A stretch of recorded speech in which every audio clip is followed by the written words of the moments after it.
Hey folks, I'm really excited to show this next case study around the DIY land design process that we're launching right away here. And in this case study, we being me and Dakota, interview Ian Griebel of Red Tail Farms. Now, what's really special about this case study is their tagline is 3 generations looking 7 generations forward. And as Ian goes through kind of his main insights on the design of his 2,300 acre farm in central Alberta near Castor, there's all sorts of really interesting comments that he makes. Again, we've got a large scale rancher here in a super dry part of Alberta who's super aware of how fragile their ecosystem is and how dependent they are on rains that are not as frequent as you might want being a farmer. And so they really take a deep look at how they can go about designing this property to drought proof it into the future. But when you really read between the lines with regards to what Ian's talking about, he's really committed to creating a foundation on top of a foundation that he's already inherited from his parents, so that the farm will, in fact, be sustained many generations into the future. And I think one of the big insights that he had, one of the statements that he made was that he didn't think permaculture was applicable on the broad acre, but now he can't imagine managing without it. And even looking at his land now through the lens of high definition topographical maps has completely changed the way that he looks at the design of water, the layout of fencing, even how he plans to plant trees into the future. And so I encourage you guys to take a look at this case study and how somebody who's a very progressive farmer completely changed how he looks at farming just through the addition of a small process and some basic tools to help guide some of those insights. Now, we have this saying in DIY land design, the best person to design your land is you. This really comes through in this case study. Ian's lived on this land for over 30 years. And, what blew me away looking at this case study was how with as little as 15 to 25 hours of additional work outside of class time, Ian was basically able to produce an incredible design just following this process. Looking at it, I don't even know if I would have been able to kind of capture the nuance that he has. And the reason is that he's been on this land for 30 years. So 30 years of tenure plus a process is what creates the magic that you're going to watch in this video. I recommend watching it right till the end. You're going to get a lot of insights. And if you're not necessarily on a 2,300 acre ranch, growing beef and pork and all those things, and you're living in a city, you're still going to get a lot out of this. If you're looking for a producer that's really committed to optimizing ecosystem services, health of the planet, and ultimately the nutrition that he's delivering to his customers, check out Red Tail Farms. I'll leave a link to their website in the show notes below. And they have an amazing website, an amazing vision, and I think that you're going to be completely inspired by the love and attention that Ian has put into the design of his farm. So as always, leave your comments and questions below. If you like this video, hit the like button. If you're interested in learning more about DIY land design, check out the link in the show notes below. And you can watch a free 2-hour e-course there, which will divulge all of our process, basically. So you can watch that video and get all sorts of insights about how you can start designing your land for yourself today. So we're here with Ian Griebel from Red Tail Farms, and we're just going to be talking about Ian's experience with the last course that we ran here in Castor. So Ian, why don't you introduce yourself and tell us a bit about your family and your farm? Sure. So, my name's Ian Griebel. We farm out by Castor, Alberta, and we run a grass-fed beef and pastured pork farm. and alongside with my wife Dana and her two kids, Cohen and Finn. Third generational farm, and we're just trying to look at kind of doing things differently and kind of creating, I think, success again on kind of small scale agriculture out here. And so, awesome. Yeah. So prior to taking this program that you took, what was your biggest struggle, Ian, and struggle and or concern prior to taking the course? I think, as for most people, our biggest struggle on this farm is time is kind of usually one of our big things out here. And then also money too, with most farming practices. And I just think the other thing is struggling with some clarity, kind of just there's just a lot of commotion and not having, not having very much clarity and kind of maybe where we're heading and what we're doing sometimes. Yeah. And what was the emotional, physical, financial, mental kind of implications of that, those time, money, and clarity issues that you guys were having?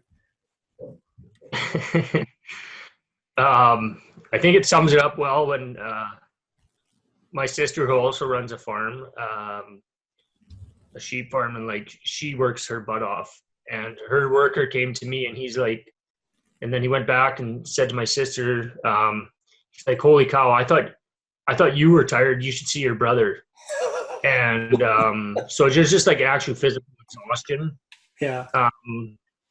By the end of the season, then that, I think, kind of spills over into your relationships as well. When everyone's just tired and stressed and kind of working to the bone. Mm-hmm. So that kind of affects, I think, the family life as well. We also have 2 new children right now, and creating time and enjoying them, is a struggle as well. So yeah, it's all those things are interconnected. I think physically exhausted, and the mental and social as well.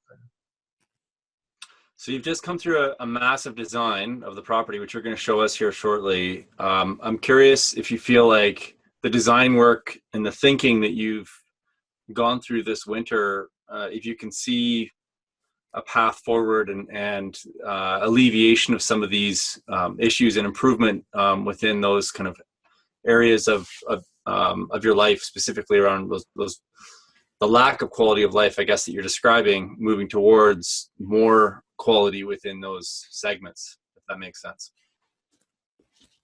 Like, did the design work that you've done, can you see that it's going to make a big improvement going forward? Yeah, I think absolutely. I think one of the biggest things I even got out of this course was just maybe focusing a lot more on simplicity in our operation and in our lives. I think that's just part of just living in North America, but there's this constant thing that we need to be always growing and expanding your business. And I've really come out of this actually like stepping back a lot in a lot of ways. And what can we live less with? Can we run fewer animals out here? Can we drop some enterprises, and like starting to actually really step back instead of in this constant kind of push forward all the time. And so that was kind of a huge insight coming out of this for me in particular, and a bit of a relief too, actually, in a lot of ways, to step out of that mindset. And I think just now, there's lots of questions still, but I think having, a bit more of a vision and a path of where we want to go, and having that actually in a physical form really is just a lot more able to relax and kind of not constantly be thinking about all the stuff that maybe we want to do. We have it kind of down now. This is something we're definitely going to be kind of working on in the future too, and fine tuning it. But there's just, yeah, there's a bit of relief just kind of around that as well too, and clarity, I guess. Almost permission to do less, like the only person you have to answer to really is yourself at the end of the day, right? Yeah. And I think with doing less, and I think the other thing too we're looking at on here is like creating more on our farm, so we have to consume less too, I think, elsewhere. So even if our enterprises are, say, smaller and making less money, but actually looking how we can maybe be spending less money and just producing more of our own stuff on the farm here. And that was kind of another real big insight I got, and kind of place we want to start heading.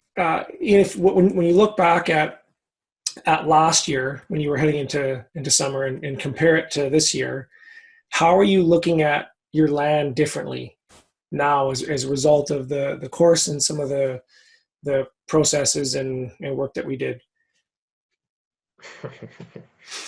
I'm looking at it completely different, man. It's so much fun, actually. Everything just from like even starting the spring to our, just our snowpack and how our water's running, and trees and plants. I'm watching animals now. It's maybe just so much more present, I think, to our operation and kind of what's occurring out here. Mm-hmm. And also like just watching, I'm like watching every animal now and kind of like trying to figure out kind of what their role is and what they're doing. And, maybe there's something that we can even kind of utilize or mimic with these species. So it's, it's actually completely changed the way I'm observing and looking at and thinking about our property. As well as I think just spending so much time looking at the aerial maps, changes now, like the context when I'm actually on the ground, and visually seeing things. It's kind of puts everything a lot more sense together for me. I was born and raised out here and spent a lot of this time on my land, and then when I was older, moved to the city for about 10 years and just returned here. And so yeah, it's kind of given me a relearning of our property. And my dad passing away 4 years ago now, he was a real like resource, and he really understood this landscape. And so I've kind of come into farming without my mentor now and that resource, and this has just been an incredible tool, I think, to kind of, for me now, just start learning this land again and observing the land. Yeah. Just kind of on that theme there, Ian, one of the things I mentioned in the course was this hope that, this Google Earth tool that you guys did all your design work into, and your SWOT analysis and your holistic goals and stuff are in there now.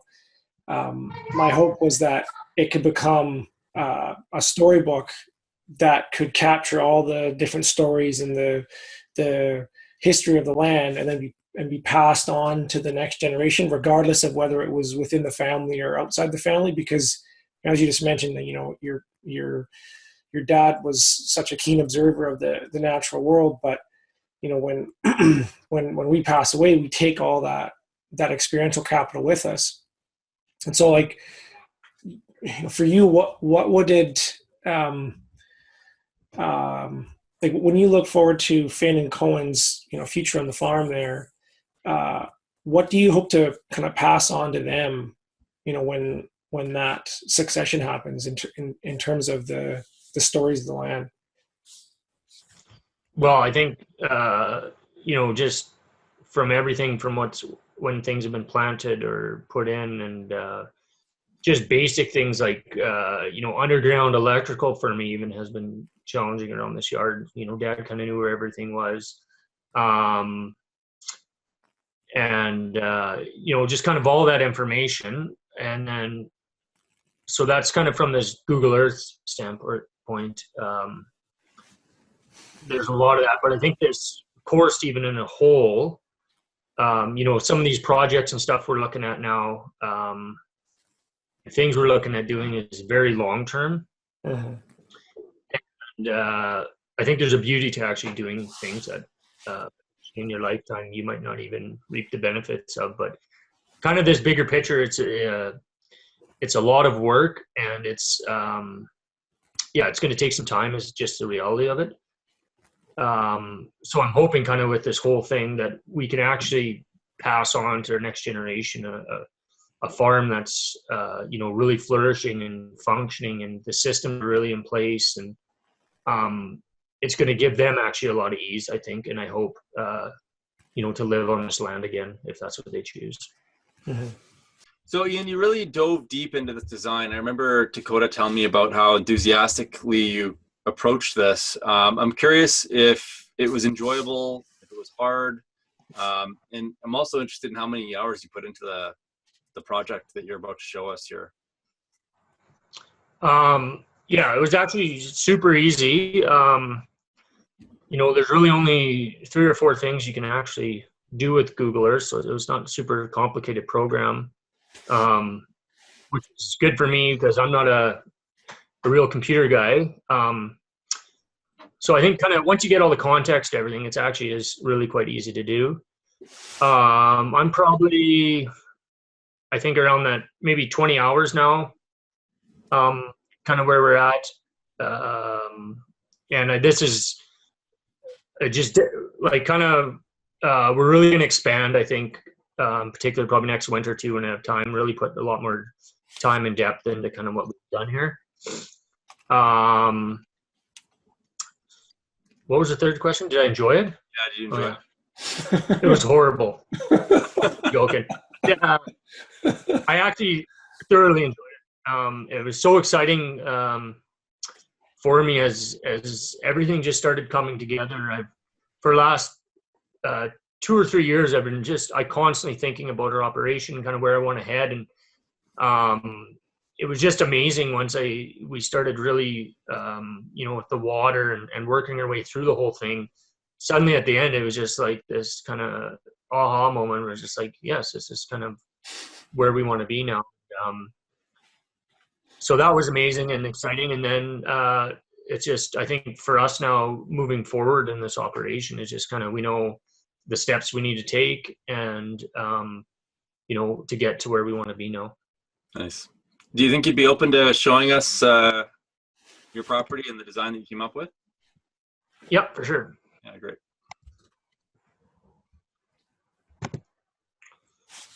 So this is our farm here.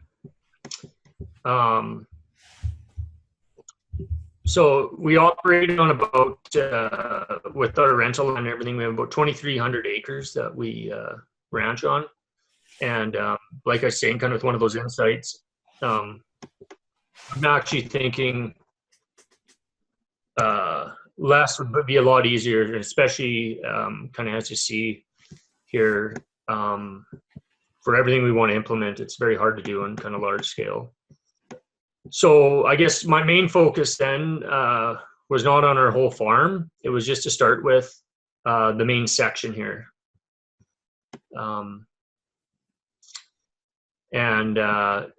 So we're going to kind of start with this main section, and then from there, we're going to kind of slowly work our ways out.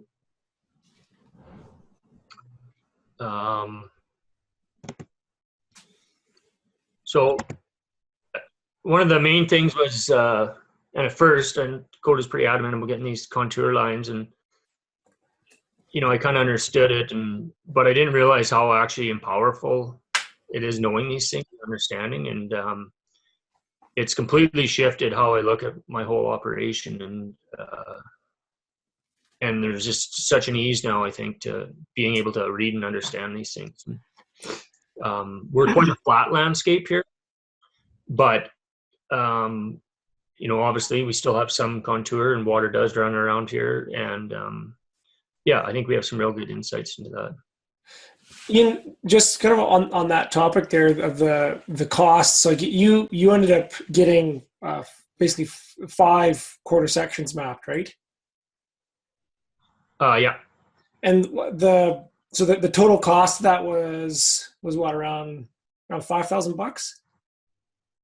No, No, it's way less than that. It was was I can't remember, like $2,300, I think, Dakota, for all 5, for really? 5. Okay, it must have been. I can't remember. On. I was Yeah, the Belgian. I've done a lot of you gotta math. send me another bill. Anyway, so the based on the cost, you know, like if you had to put a value on these now, like now that you know what they do, what they're capable of, like what is the like financial value of that data for your operation going forward? Well, oh man, it depends, I guess, how many mistakes I'd make in the future here. But so there's just even that, like just the ability now to be, I think, very accurate with what we do and really understand what we're doing. So when we do something out here, it's really impactful. Mm-hmm. So it's hard to put a value on that. And then I think if you look at hopefully what we're going to create here in the future with this knowledge, I think that's pretty invaluable too. So it's a kind of tough question to put any money on, but what's a bottle of? But it was worth it though. Yeah. No. Absolutely. Yeah. Okay. Yeah. Good.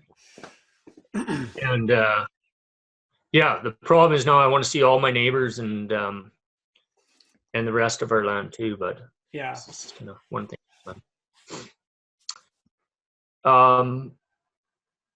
So do you guys want me just to keep kind of walking through all these along the way, or what? I think if you could kind of highlight the top 3 insights that all this whole process has brought forth for you. If you had to, there's probably more than 3, but if you had to high grade them. Yeah. So yeah, one of the cool insights for me is, like I was talking, I've been kind of thinking about where to head in our property and where we're going. And my main focus is actually on fencing, being a livestock guy and cattle guy, and how we manage our cattle and where I should be putting all the proper fences for that and stuff. And it was kind of neat going through this, where that's actually like one of the last things we actually do. And so I think I'll just start with one of the first things I think is important to look at your property, and that was with our water. And we live in a very dry area. We get about 11, 12 inches a year. Water is for sure a weak link here, and as weather changes here, I think it's going to be something that's just absolutely critical to our survival out here. I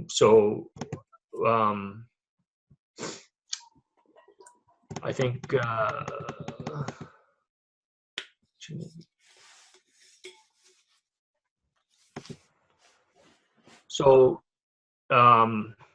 just with some small dams, this is kind of what we're looking at, being able to back up kind of on a property.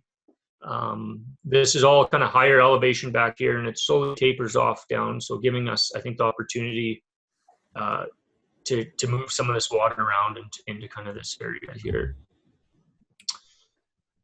And then to do that, this is some potential swale opportunities we've kind of looked at. Ian, just to give folks a kind of a bit of a scale for this, could you talk about like the size of some of those ponds there in terms of the acres? Because I think it's easy to forget that we're looking at 5 quarter sections here. This isn't a few. Yeah. So like this is a mile long swale here, just to give people, I guess, the context. And yeah, this was neat for me because I've actually heard a lot of like permaculture practices and stuff, and none of it's I shouldn't say none of it, but a lot of it didn't seem hugely applicable to like a larger scale, even a cattle farm. Mm-hmm. And I really like what this course has really done, where it's just really you can do this on the biggest property you want or on the smallest. It doesn't really matter. It's applicable to both. But yeah, so this is 1.16 kilometers, this swale here, just to give you an idea. And I wonder if I got the area of this here.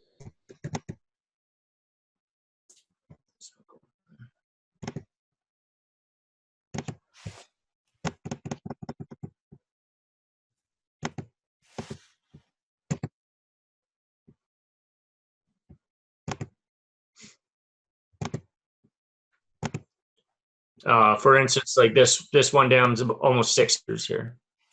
Yeah. Yeah, and just for, again, context, there's in an acre foot of water, there's 330,000 gallons of water, or like 1.2 million liters. Yeah. And there's 6 acres there, so it's a lot of water. Yeah, so it's funny because we come from quite a dry area. We have, I think one of our strengths is obviously snowfall in this area and build up, and then we have the ability to maybe capture it in the spring. Yeah, so we get very low rainfall, but we actually do obtain and store moisture for a period, and so I think it's an incredible opportunity here for us now to maybe store and utilize some of this properly instead of letting it all just run off our property. So this is kind of the future water plan is now, and there's actually capability, I think, even back here for a little bit further stuff. And like I said, kind of next winter, I really want to work on this a bit more.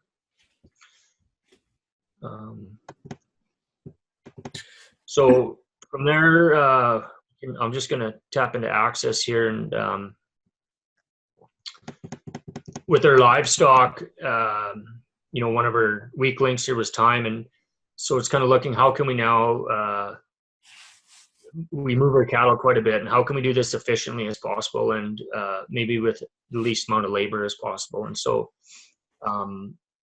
part of this was to design kind of an alley system through our property that from one end to the other, like one person can easily move cattle around.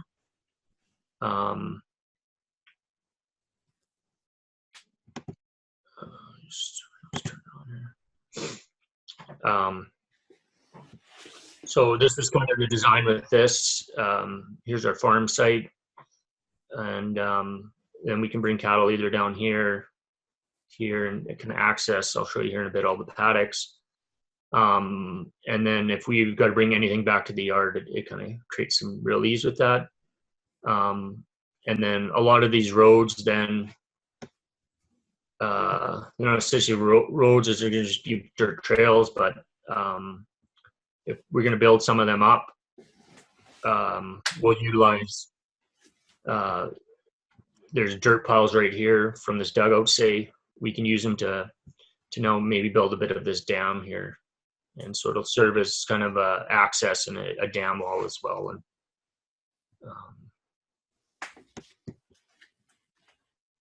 I'll show you guys kind of maybe a couple of our first projects here we're hopefully looking at doing this year.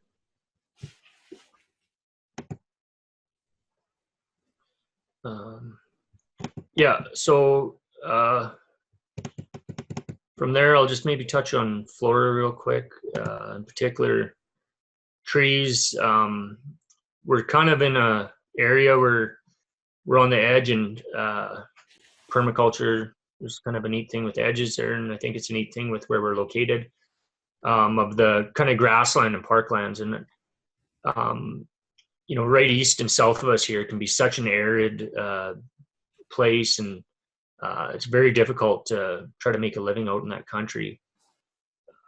So I kind of feel like we're blessed still where trees do grow here, and I think we're kind of one of these places now that we can kind of to move forward from being in maybe parkland grassland to maybe just more of a parkland area, if we can kind of start the upward spiral here.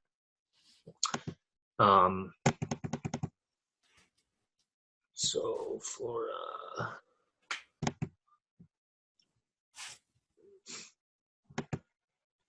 So with that, let's back up here, give you guys a better idea.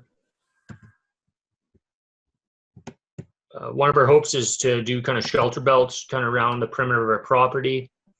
And then as well as kind of along these swale lines, if we can start getting trees growing along there just to capture snow. And, you know, we're not looking at doing super expensive shelter belt programs or fancy forests or anything. We're probably just thinking about doing poplar and aspen. Both of them we can harvest ourselves out here. It's super cheap. We just take cuttings and root them. And they're native species that grow well here. So starting by planting along these swales and kind of the perimeter of our property. And yeah, I'll get into one little thing maybe kind of at the end here, another little flora thing that we're looking at doing more on around our house here. And then, so what I thought I should start with, we've kind of said we do all this. Now our fencing comes into play, and I don't know why this paddock's not coming up here, but anyways, this is not at all what I thought my fencing was going to look like.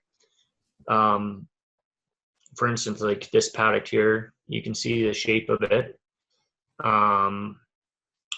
You know, we're very linear in our thinking as North Americans and in our designing, and it's kind of neat to see as things come together. It's actually not very much lineal pasture design at all, but it's each one of these paddocks has you know, access to an alley system now. Oh, I didn't show that on here too. We're planning a water pipeline.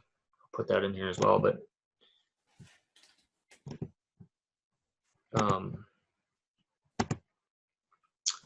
there'll be a main pipeline coming down this main alley, and then pipelines off each one of these. So each of these paddocks now has water.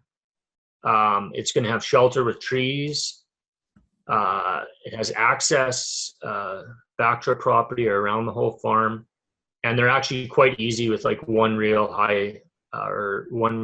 electric fence just to fence off and to move our cattle and measure cattle properly across the system. And so kind of once the whole thing starts coming together, there becomes like a whole kind of ease with everything.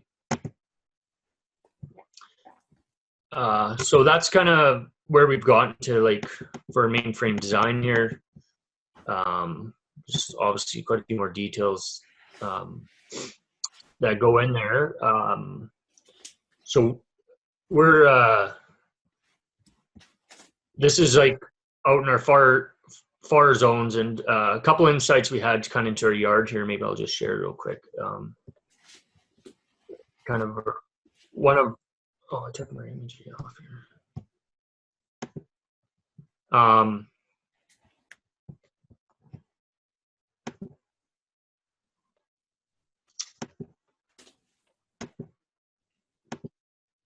Sorry guys, what am I doing here?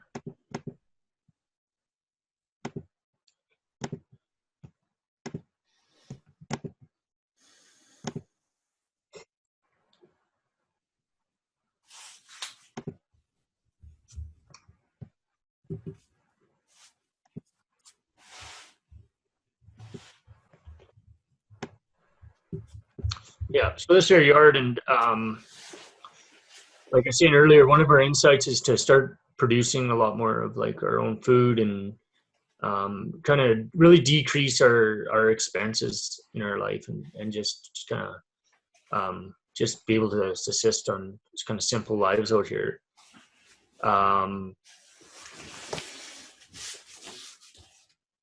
You know, Alberta traditionally we don't think of as a heavy fruit province normally, but it's kind of amazing just seeing this winter the insights I've had, the amount of actually fruits and berries and everything that you can grow here. We're actually quite wealthy in that department. So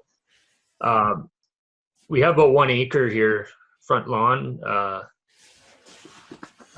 enthusiast loves to keep that grass nice and short and burn up gasoline. And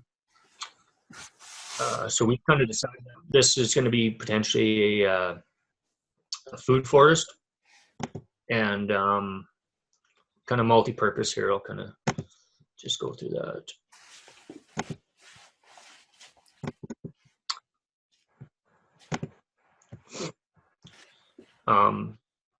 So yeah, this is about a 0.8 of an acre food forest here that we're proposing to build here. And it just so happened that we have a dugout, existing dugout right here, and we have this contour line that just runs kind of right along here. I don't know if I'll take it all the way down here or not, but anyways, it's just access. I think we put a little swale system in here or something, and in spring we can just flood irrigate this whole forest, or we already actually have a pump system here. I could just pump into that and flood that. And then we're just looking at fencing it off. And once this thing gets mature and developed, this is where our pigs go in the winter. And in the fall, it's just real quick, easy access. We could just shoot the pigs in here and harvest the bottom of that forest floor with our pigs as well. Nice. And so even to start this, we're actually this week we're moving the pigs in here to start breaking that soil up and preparing it for maybe planting next year. Awesome. Shoot, I had one more thing I was going to talk about. What was that?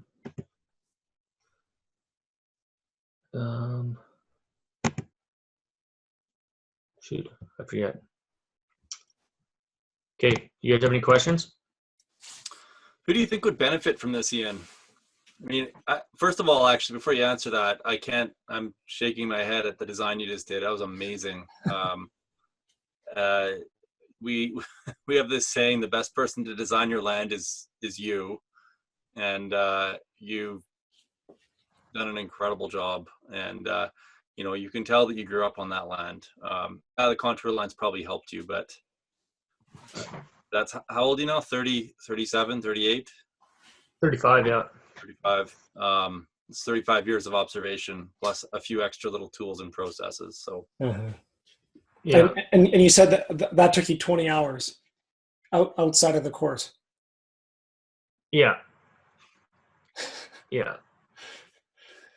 So we spend about 400 on a property. I know that's a total thing, but this is what the beauty of this, I think, Rob and Dakota is, and this is kind of one of my theories in agriculture and how we're going to move forward here is, none of us should be making like step one mistakes over and over again. And we've really got to, learn from other people's mistakes and pick up what they've done and now move this forward kind of in a faster pace. So, we're very fortunate to, have Dakota teaching this course. And then, I know he's worked with you too, Rob, a lot. And so I think we're benefiting a lot of your guys' already, your research and your insights and thoughts. And, so now can we take that and speed this up a little faster and make our own mistakes and share those and kind of move forward that way. Absolutely. So Ian, who do you think would benefit from this program? I think specifically for this course, I think really, any landowner, any farmer, this can even be done on small scale, I think. Or I guess you don't necessarily have to be a landowner, you could be renting land, but I just think it's really for anyone that is thinking about, maybe farming and living in a different manner than traditionally what we do on this planet right now. And I think it's for people that kind of want to get reconnected, maybe also to their landscape. I think really had some insights throughout this course of kind of just that real observing thing again, and and really understanding our natural world. And then I think kind of coming out of this is, can we create the time to actually do that? That's one of our problems as farmers out here all the time. And we're so busy that we're actually not taking the time to sit back and actually watch what's going on around us. So, that's our hope with this is now can we get to that point where, we can have the time to watch the birds with my son and see what's going on. Absolutely. You've kind of, just in the last few minutes, you've shown us the 25, 30, even 100-year mainframe design for your property, but you also, and there's an incredible amount of complexity and detail that's in there, but you don't, you said that it took you only 20 hours to kind of come up with this, and this is like a working draft. I know in some of the conversations we've had, like you're constantly changing, and like design is an iterative process, but you don't seem like overwhelmed by all the detail, and so I guess, like, how over the next 5 years, how clear do you feel you are about what the next 5 years of implementation looks like for your property, given the decision-making, tools that we've focused on the course, and some of those other processes? Yeah, I think I'm just super clear. I think one of my things, I'm just a keener, and so I'm ready to just go do all this right now. And I think also out of this course is one of these things you realize is, like, to really sit back and what are the smartest decisions that we can make this year to benefit ourselves, instead of just going absolutely bananas out here, spending money and working and all this stuff. And so I think we have the insights of kind of what we want to do, and then now how to maybe properly do that as well. Awesome.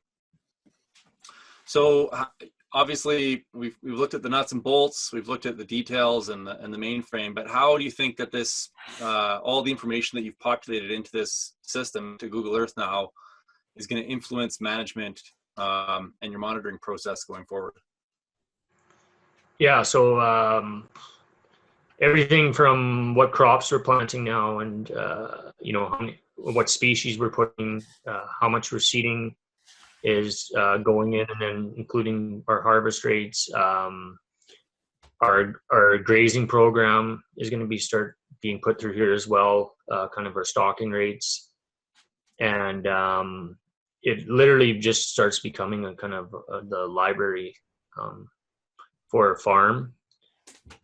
Just another point I think is kind of cool that we've kind of noticed here is we just got our apprentice for the summer. And this is, I've already brought this out in front of him, and it's like starting to give him context, I think, to our property, what we're doing here, and just simple things is like, over by this bush here, this dugout, can you fence that off or whatever? Just a simple tool like that. It's already assisting in our management of our the workers on this farm as well. That's amazing. So Ian, I just wrote a blog actually about farmers, and just before I tell you a little bit about it, what's your website again? It's redtailfarms.ca. Right. So I'll make sure I put that link in the show notes below. Farmers farm the way that they do, and over the last 50, even mostly I would say the last 50 years, farmers have been optimizing for cost, because that's the message that they've been receiving from the market. What you've done here is optimize for ecosystem services, nutrition, holistic land design. And so when people are purchasing product from you guys, they're not just buying protein. They're actually supporting an ecosystem. They're supporting decisions and hard work that you guys have, and a process that you guys have invested in, that will keep this farm going for generations into the future. And I'm in a weird place because I kind of live in a city. I spend a lot of time in the rural areas, and a lot of city people just don't realize what goes into this. And it's one of the reasons that Dakota and I do what we do is it's some of the richest conversations that Dakota and I've had over the last year has been around this urban rural disconnect. And I'm just really excited about what you're doing, and I'd love to continue to promote your work, and connect you with consumers that are interested in optimizing for quality and nutrition, and not necessarily for cost. I think there's so much more, and I think that there's a misnomer about the whole cost thing. I think if people knew this sort of thing, which they're going to now, as we do more of these videos, I think we will see a shift. And just congratulations. This is amazing, and I'm gonna really look forward to coming out and watching you put that shovel into the ground in that first swale, or that first pond or the next pond that you put in. I think it would be an incredible opportunity to come out and see it in action. Well, I just thank you guys, man. Like I said earlier, you guys have obviously had a commitment and passion and a dedication towards this stuff. And I really appreciate having the knowledge and support, and you guys, even the ability. I know it takes a lot of hours and work to kind of create all this stuff. And I've done a lot of courses over the last years, and went through a lot of conferences and stuff like that. And this is by far like the most impactful thing I've ever done for operational questions asked. I'm super excited about it, and really looking forward to implementing a lot of this stuff, and also looking forward to like our community that we've created out of this course. Mm-hmm. Kind of seeing what else everyone's up to, and kind of how they're where they're heading with their operations. Absolutely.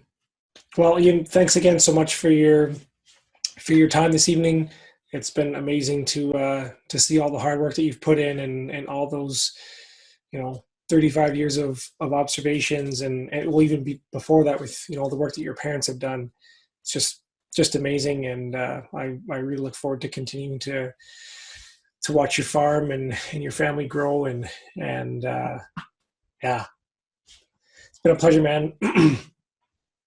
So we'll sign off for now, and till next time. Okay. See you guys. Take care.